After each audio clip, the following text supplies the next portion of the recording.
CBI, CID police detectives చేసే investigation ఒక 6 ఇల్లులు ఉన్న వీధిలో ఉండే ఒక గృహిణి చేస్తే ఎలా ఉంటుందో తెలుసుకుందాం అనుకుంటున్నారా? మర్డర్ మిస్టరీని ఛేదిస్తే ఎలా ఉంటుందో చూడాలనుకుంటున్నారా? అయితే మీరు మలయాళంలో ఈ ఇయర్ రిలీజ్ అయిన నజీరియా నజీమ్ అండ్ బసిల్ జోసెఫ్ యాక్ట్ చేసిన బ్లాక్ కామెడీ మిస్టరీ థ్రిల్లర్ జనర్లో వచ్చిన సూక్ష్మదర్శిని మూవీ చూసేయాలి. Let's deeply dive into the review. Movie plot వచ్చేటప్పటికి ప్రియా, సులు, స్టెఫీ, ఆస్మా వీళ్ళందరూ ఒకే స్ట్రీట్లో ఉంటారు, neighbours and friends. Priya Priya మాత్రం ఫేక్ ఎక్స్పీరియన్స్ జాబ్ తెచ్చుకుందామని చెప్పి చూస్తారు. స్టెఫీ ఒక సింగిల్ మదర్, తను కూడా జాబ్ చేంజ్ అవుదాం అని చెప్పి చూస్తారు. ప్రియా అండ్ స్టెఫీ ఒకరికొకరు తెలియకుండా ఒక ఇంటర్వ్యూకి వెళ్తారు. ఫస్ట్ రౌండ్ క్లియర్ చేస్తారు, సెకండ్ రౌండ్ ఇంటర్వ్యూ కోసం వెయిట్ చేస్తుంటారు. అదే రోజు చాలా ఇయర్స్ తర్వాత మాన్యువల్ తన మదర్ని తీసుకుని తన పాత ఇంటికి షిఫ్ట్ అవుతాడు. మాన్యువల్ వాళ్ళ అమ్మగారికి తెలియకుండా అంకుల్ అండ్ కజిన్తో ఏదో ప్లాన్ చేస్తూ ఉంటాడు. మాన్యువల్ తన ప్లాన్లో భాగంగా స్టెఫీకి దగ్గర అవుతాడు. స్టెఫీకి, ప్రియాకి, సులు, ఆస్మా వీళ్ళందరి వీధిలో ఉండే లేడీస్ అందరికీ ఒక వాట్సాప్ గ్రూప్ ఉంటుంది. దాంట్లో అసలు ఏం జరుగుతుందో తెలుసుకుంటూ ఉంటాడు.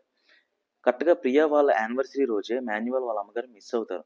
పోలీస్ కంప్లైంట్ ఇస్తారు, అందరూ వెతుకుతారు. బట్ 2 days తర్వాత పోలీసులు వాళ్ళ అమ్మగారిని తీసుకుని ఇంటికి వస్తారు. అది చూసిన ప్రియా మాన్యువల్ అమ్మగారితో మాట్లాడదామని ట్రై చేస్తే మాన్యువల్ మాట్లాడనివ్వకుండా ప్రియాని పంపించేస్తాడు.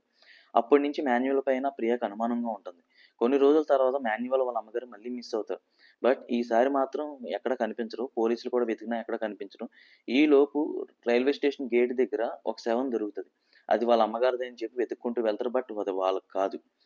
ఈలోపు యూకే నుంచి మాన్యువల్ సిస్టర్ అయిన దయానా వస్తుంది. వచ్చిన వెంటనే తన ల్యాండ్ మొత్తం అమ్మేయాలని చెప్పి బ్రోకర్తో మాట్లాడుతూ ఉంటారు. తను రిటర్న్ వెళ్తున్నప్పుడు ప్రియా మాన్యువల్ సిస్టర్ అయిన దయానాతో మాట్లాడుతూ మేము కూడా యూకే షిఫ్ట్ అవుదాం అనుకుంటున్నాం, మీకు మీ నా కాంటాక్ట్ నెంబర్ ఇవ్వండి అని చెప్పి తనలో టచ్లో ఉంటానని చెప్పి తను వెళ్ళిపోతూ ఉంటుంది. ప్రియా డయానాతో యూకే వెళ్ళినా సరే కాంటాక్ట్లోనే ఉంటుంది, తనతో మాట్లాడుతుంటుంది.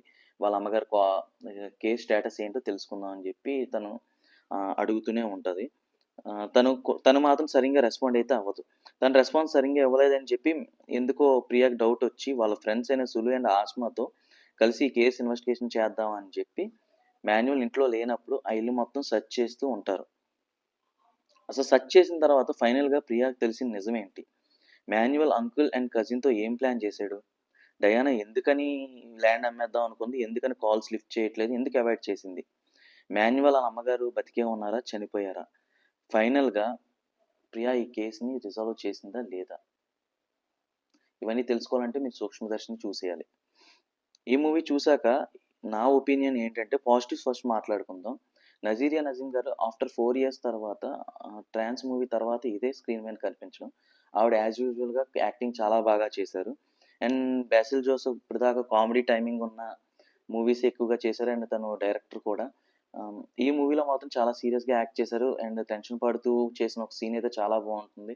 మనకి ఇక్కడ రియా ఎవరు అన్నట్టు అక్కడ నీ ఫ్రెండ్ రియా వచ్చింది అని అంటే రియా ఏంట్రా, రియా అది ప్రియారా అని చెప్పి ఒక సీన్ ఉంటుంది. అది కూడా బాగా చేశారు. అండ్ మూవీలో వచ్చే ట్విస్ట్స్ చాలా బాగున్నాయి. మెయిన్లీ టూ ట్విస్ట్స్ అయితే చాలా బాగున్నాయి. సెకండ్ హాఫ్లో ఒక 2 episodes ఉంటాయి, అవి చాలా బాగా చేశారు.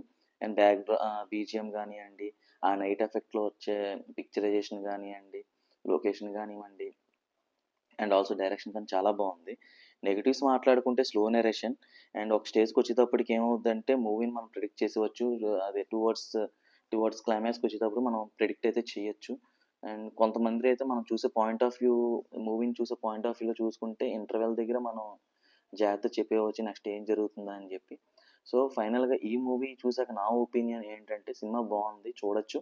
అండ్ అంటే మరీ వరస్ట్గా ఉన్నదని నేను చెప్పను. సూపర్ దృశ్యం లాంటి ట్విస్ట్లు ఉంటాయని అయితే నేను చెప్పను. But it's a decent watch, చాలా చూసేవచ్చు. ఈ వీకెండ్ అయితే మాత్రం మీరు చూడొచ్చు, విత్ ఫ్యామిలీతో చూడొచ్చు. ఈ మూవీకి నేను ఇచ్చే రేటింగ్ 3.5/5. నా రివ్యూ కానీ మీకు నచ్చినట్టయితే please like, share and subscribe my channel. Thank you.